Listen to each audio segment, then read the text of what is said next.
కాసేపట్లో ప్రధాని నరేంద్ర మోడీని కలవనున్నారు టీమిండియా సభ్యులు.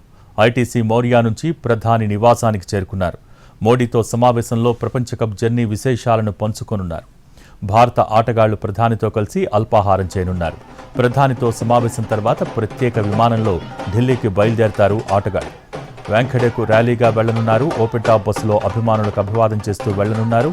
ఆటగాళ్లను బీసీసీఐ సన్మానించనుంది. టీంకు గ్రాండ్ వెల్కమ్ చెప్పేందుకు అభిమానులు సిద్ధమవుతున్నారు.